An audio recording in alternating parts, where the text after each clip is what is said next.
Isang sunog na bangkay ang natagpuan sa isang subdivision sa Pabivia, Iloilo.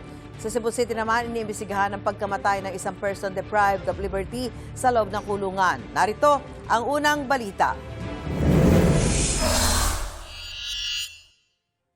Mga pasasahita, sugat at namamagang pribadong parte ng katawan. Yan ang tinamon ng lalaking person deprived of liberty na natagpo ang nakahandusay sa Cebu City Jail. Base sa death certificate, sudden cardiac death due to acute coronary syndrome ang ikinamatay ng PDL. Batay naman sa autopsy report, may mga senyales na binugbog at naghihirap ang inmate bago namatay.